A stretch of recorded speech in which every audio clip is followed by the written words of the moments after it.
low sun could be a problem. You can see Jay Estera there, just shielding his eyes. And we're away, and a slow start by Chris Goodwin in the red McLaren Chevrolet.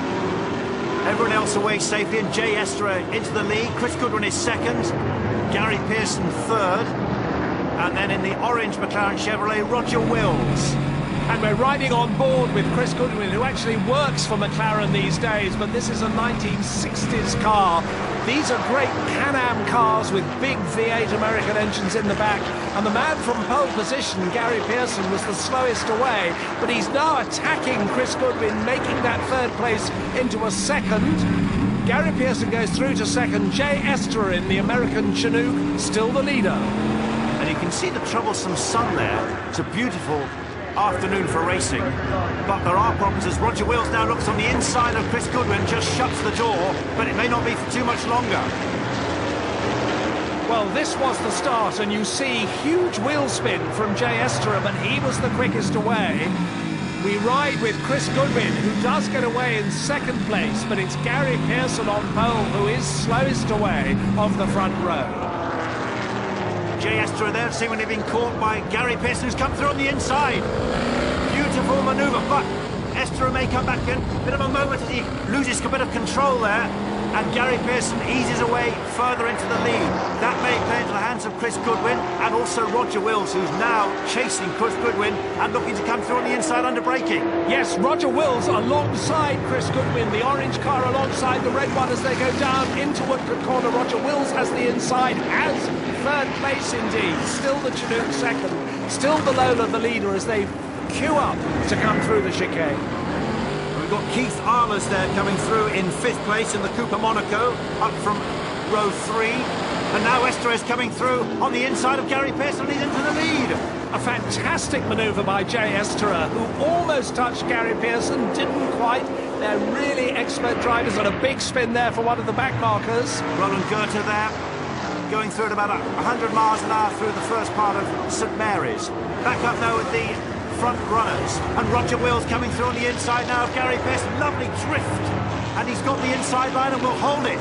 A very determined move by Roger Wills. Gary Pearson had to nibble away at the grass to let him go through, so Roger Wills and the orange McLaren up to second place. Gary Pearson in the white Lola demoted to third. Still Jay Estera way out in front in the Chinook. And how long will it be before Roger Wills is actually nibbling a little bit more into that lead? We're riding with Chris Goodwin now as we come through the chicane. Ooh, I clipped it and ran it a bit wide as well.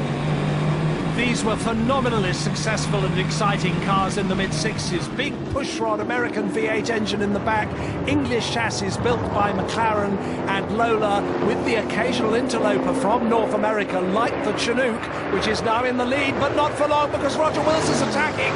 It's Canada versus New Zealand, and at the moment it's just Jay Estera holding Roger Wills at bay, but maybe not for much longer, and Gary Pearson is also joining the action too.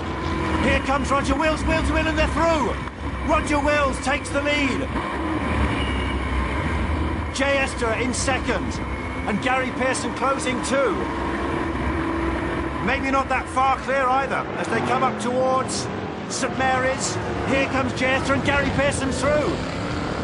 Jay Estera loses the back end almost.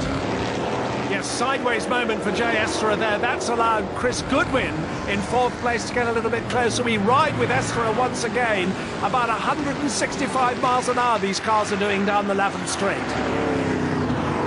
There was the move which cost Jay Estera third place and almost falling to the lap of Chris Goodwin.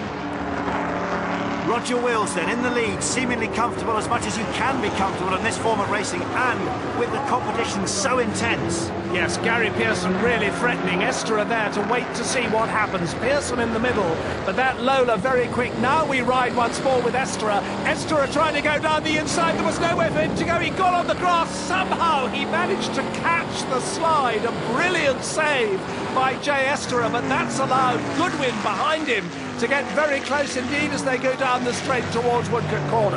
And there are back markers in their way. This could be an opportunity for those behind Roger Wills to make a move. There's Jay Estera tracking Roger Wills, who's got two Lotus 30s there, almost collected just by one of the chicanes there. He goes through, he's really furious there with Paul Middlehurst, but now Jay Esther is coming through and goes through on the inside, goes through between them. Two cars, Roger Wilson, Jay Esther. Yes, amazingly, Jay Esther used the back marker to go between the back marker and Gary Pearson and make up a place. A fantastic move by Esther. There we see it again with Jay Esther absolutely on the limit, collecting that car because it could easily have spun out of control. But now Esther is right behind Roger Wills once more. So Roger Esther trying to go one side then the other. Gary Pearson keeping a watching brief. Gary Pearson now comes down inside Jay Esther at Woodcote Corner. These cars are absolutely on the limit. There's nothing to choose between them. Absolutely sensational. Wonderful racing. No wonder so many people just flock to this. Simon Hadfield, I think it is, yes, is out, abandoning ship. He wasn't there among the front runners, and here they are once more.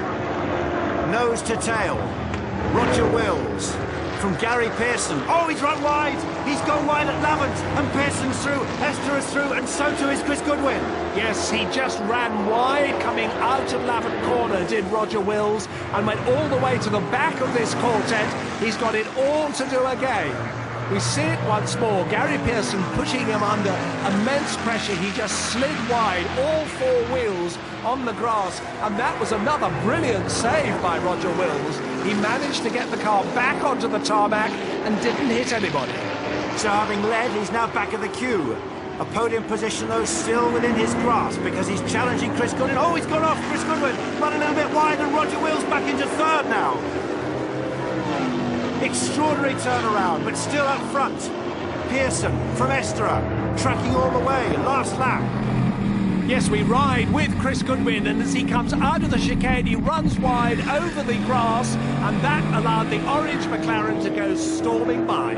Gary Pearson coming through Woodcote, just the chicane to negotiate. Jay Esther tracking him all the while, trying to push as much as possible. But through comes Gary Pearson, and Gary Pearson started from pole, let the lead slip, but he came back at the end. The checkered flag falls, and it's his 10th win at the Revival meeting. And celebration and relief. What a wonderful race. Any one of those leading four could have won. Gary Pearson eventually did in the Lola Chevrolet, then Jay Esther. Right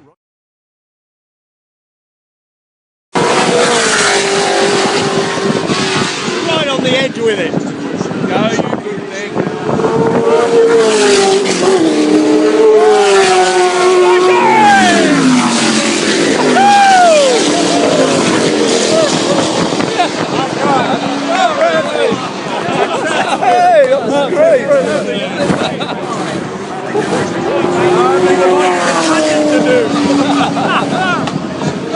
What a wonderful race!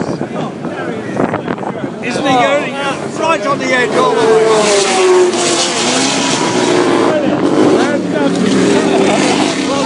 Great, wasn't it? Well done, mate.